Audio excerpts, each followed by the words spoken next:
This you are watching KTN Sunrise Live. Our question of the day remains and continues, and we'd like to remind you of that now. We're asking you, what role should religious leaders play in the general election that's coming up in just 12 days? What role do you think religious leaders should play? Tweet us your comments at KTN Kenya. You can tweet me directly at Yvonne Okwara. You can send in your comments via SMS 8040. Leave us your name and your location. And to tell us more about this role exactly that religious leaders are playing, particularly those from the Anglican Church, we will be telling you what they're doing, an event that's coming up on Saturday the 23rd, and why we're talking about peace. We can talk about all the rhetoric, all the issues, who's going where. There's the ICC, there's the economy, and there's all of this.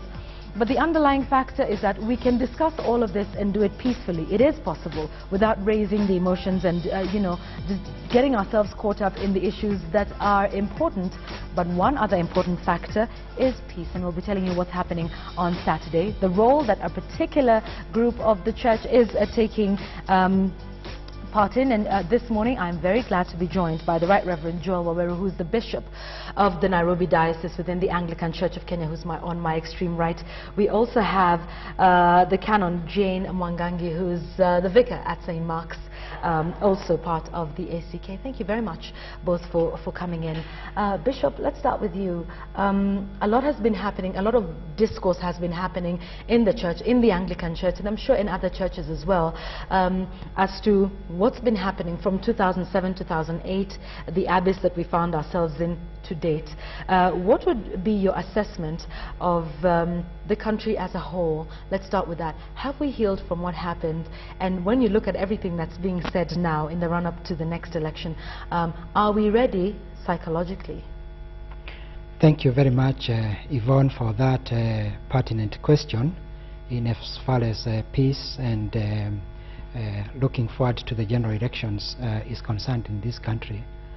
On the onset, let me say that the country has come up very well since the 2007-2008 clashes.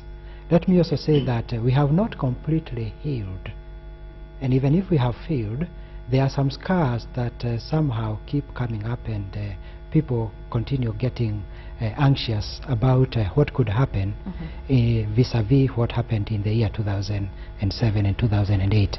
But on the onset, let me say that the church has been very proactive this time. The other time we were caught off guard, but this time I want to believe that we are getting our house in order, and we are moving very well. Okay. Yes. The allegations and the accusations that were made against the church in general, and here we speak very generally during the last election, about taking sides, about not standing up as much as they could have. Did you agree with that assessment? And if so, what has been done to moving the church forward and saying, okay, in 2013 we're going to do things a little differently? I think I can, in one way or the other, agree with that statement, not fully, because I want to believe it is not every sector of the church that was involved in the challenges. But let me say, because the country for a number of years was under one-party democracy, moving on into what we now call multi-party democracy, people are excited, and they did not quite know exactly how to move on, what is expected of them. And that caught us too in the church, where we were actually unaware. But I want to believe this time it's different, because the church has been very much involved in educating its membership, in its adherents. I can also see there is a lot of interaction between the interfaiths, and I want to believe that is going to be very positive in as far as the future is concerned. Okay. Yes. So moving forward in the right direction. Canon, we are speaking a lot of peace. This is not the only initiative. We have very many others. Why is it important for us to be talking about this? People are saying, okay, fine, we've talked about peace, and we're having peace walks, and we're doing this about peace. Why do you think it's important for us as Kenyans to be discussing the issues of peace? It is important, Yvonne, because we cannot forget of what my bishop has said of 2007. And as Kenyans, it will be the long thing to do to go back to 2007. We know how properties were destroyed, lives were lost, and relationships were also broken. And our country, our beautiful country, almost went onto our knees. And therefore, it is the role of everybody, including the churches, to spearhead this important item called peace. We cannot sit back and just assume that everything is all right. Do you think we forget as Kenyans? People keep saying Kenyans have a very short memory. We forget. We went through it in 2007. It was horrific for many of us, and we said, oh wow, this is terrible, never again. And then you know, you hear cases of perhaps people in other areas disarming. We hear some of the statements that are being made you know, on the campaign trail that make us worry. Is that why you are now coming together as a church to say, let's remember this? Do you think that perhaps we should have long-term memory, a little longer than we do? Yeah, as human beings, because of our nature, we forget. And we need to be reminded now and then. And that is why the church under the Bishop Waweru is coming up very strongly, yeah, to say we have to remind ourselves now and then. Okay, so we're now saying, let's remember that. Let's remember what we did. Bishop, and in remembering that, what is it that you have planned for this weekend? Because I like what Canon has said, that you said, no, let's not forget, let's keep this as an issue. You know, at the top priority. So in doing that, you have then decided to be proactive about that. Tell us more. Before I actually go to what we have planned for this weekend, let me add on to what she has said and say that other than also not forgetting, I think we also in a way don't learn.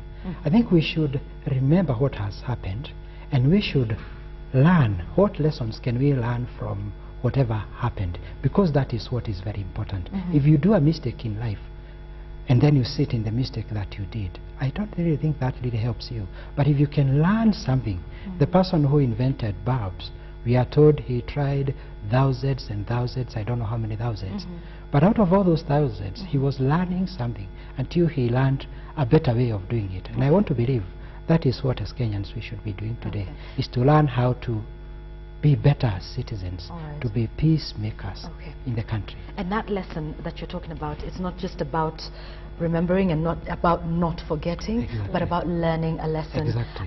What would that lesson be, Bishop, that we need to learn? If we haven't already, we can start. There's, you know, it's never too late. There's still time. What in your mind would be that lesson that we need to learn? I would go back to what the Bible teaches me. The Bible, referring to the teachings of Jesus in the Mount of Olives, he said that blessed are the peacemakers, for they will be called the sons and the daughters of God.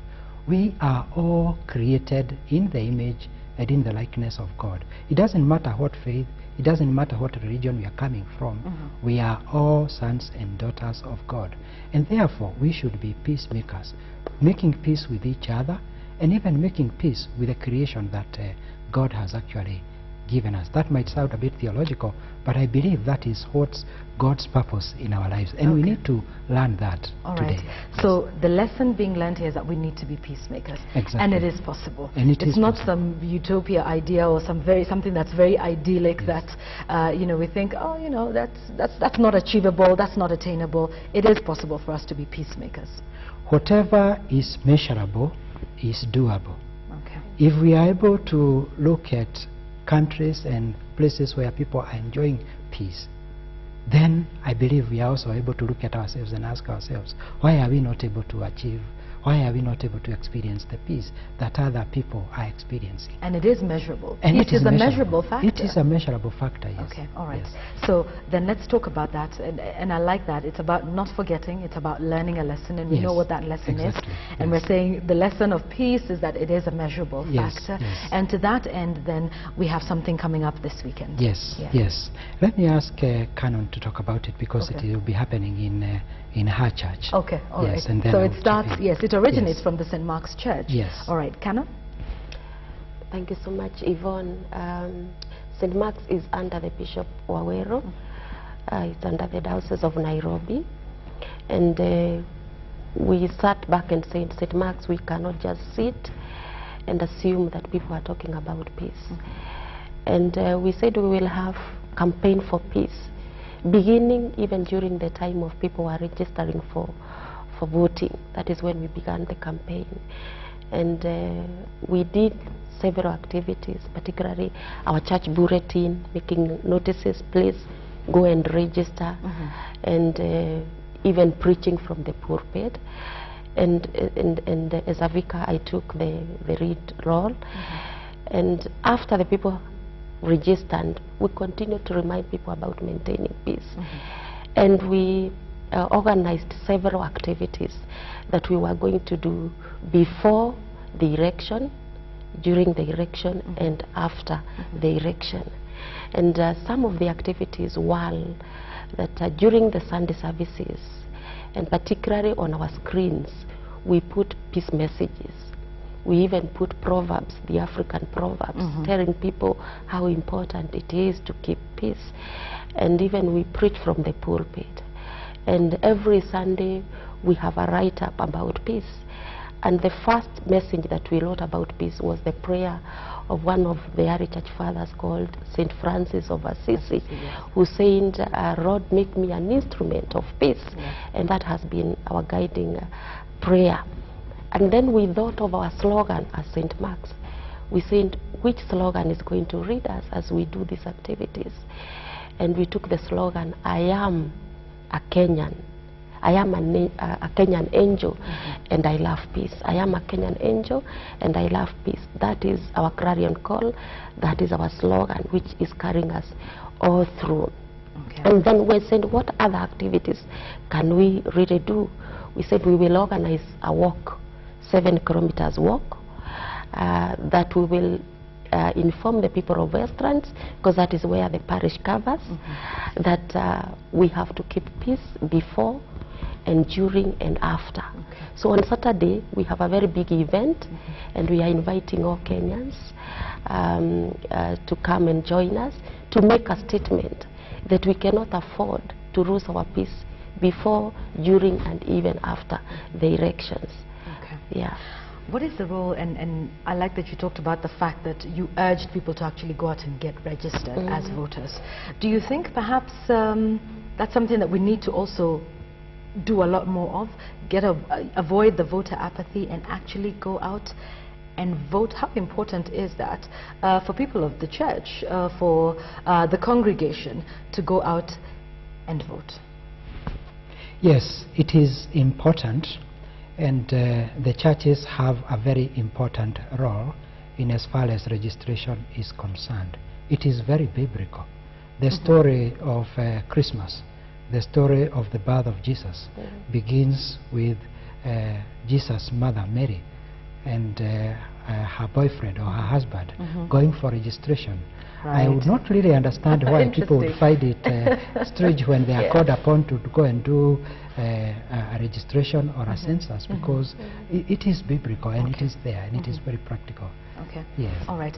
So therefore, this being the genesis of that, that's interesting, because at that time being called to go and register to vote. So they must definitely go and do that. At the pulpit, what is the message that we should be hearing, that we are hearing from St. Mark's? Because sometimes when we're covering political events and we have certain candidates who attend a church service, and then they're given the forum, and of course they speak about vote for me, vote for me, vote for me. But you know, as the clergy, what is the clarion call that you say that you're having at the pulpit, and how important, how impactful do you think that is, when every Sunday you say, okay, here I am, I'm standing on the pulpit and this is what I'm telling you about peace? Is that something, you know, measurable, like we're talking about with peace? Every time you stand on the pulpit and you preach about peace, you think that has an impact on the congregation? Indeed it has, Yvonne, and we get very good response from people, and particularly when we came up, I'll repeat again, with the clarion call, I am a Kenyan angel and I love peace. We have just assigned, we have even put banners to remind people, the members of the congregation and even bystanders, that they are Kenyan angel and they should love peace. And the response we normally get is very positive. We do not, we are not partisan. We tell people, even in our prayers, that the candidates are there, they have offered themselves for service of God, and that is a democratic right. You know, even the Bible says those who desire leadership positions, they desire a noble responsibility, but we ask God to give us a leader out of the people who have vying for those positions, God to give us a leader. And we are not specific who the leader is. We have always reminded ourselves that we are one body with different parts, and a hand cannot say, I don't need the leg, and the eye cannot say, I don't need the mouth or the tummy or anything else. So we have reminded ourselves we are one, and the response we normally get are awesome, positive. All right. Yeah. So not endorsing any particular candidate, but Bishop, perhaps you can tell us what the good qualities of leadership are, what a good leader is that we're looking for, without, we're not saying vote for person X or Y or this presidential candidate or that one or this one for member of parliament or whatever other seats that are available out there, but just to give guidance on the sort of candidates that we want in office, right from the presidency right down up to the county women's rep. What are the sort of qualities that we should be looking for in these people that we want to vote for and that we want to lead us for the next 5 years? Thank you. The holy book that we read, called the Bible, in the book called Exodus chapter 18, when Moses was executing his responsibilities as the leader of the children of Israel, and he bogged himself with the nitty-gritty that he was not supposed to be doing, he was visited by his father-in-law Jethro, and he was advised by his father-in-law that you should look for people to help you, and you should look for people who are God-fearing, people who are responsible, people who are accountable, and people who will actually serve the people diligently, not for selfish ends, but for the honor and the glory of God. At the moment, interestingly enough, majority of the people who are vying for the positions in this country are actually Christians, from the presidency all the way down to whatever county level. Majority of them are Christians, and the Christians have the holy book called the Bible, which gives us the statutes on how one is supposed to live and on how one is supposed to behave.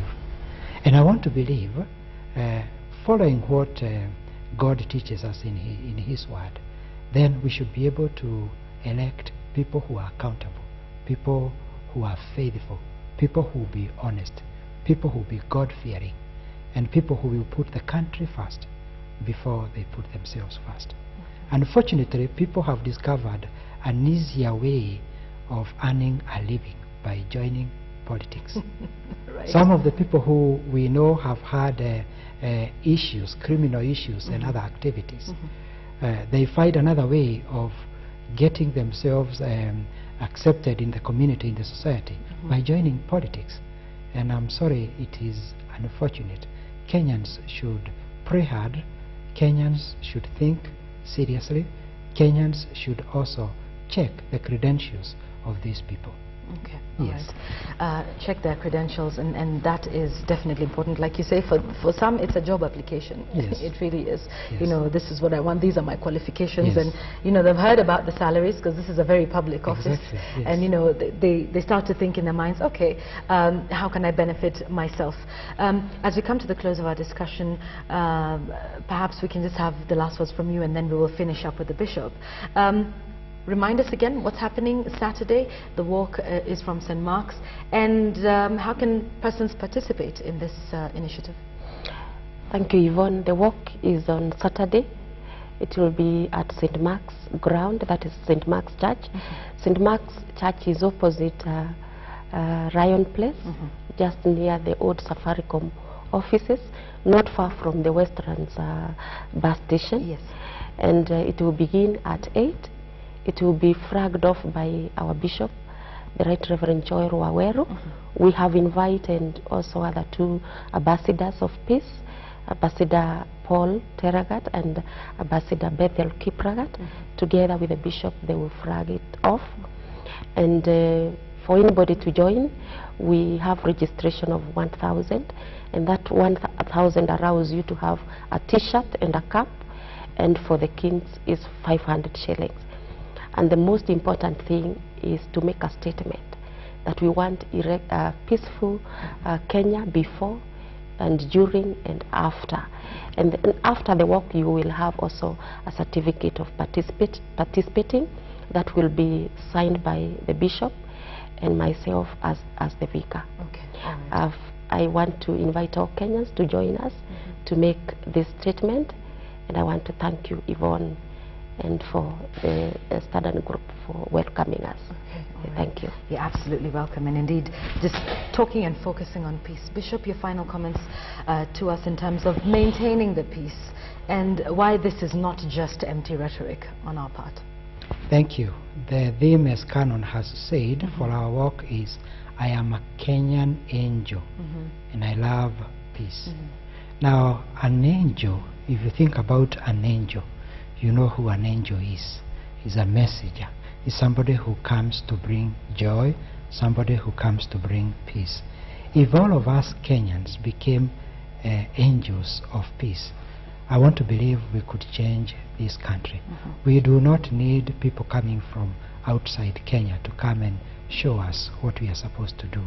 We should be the people who are initiating peace in this country.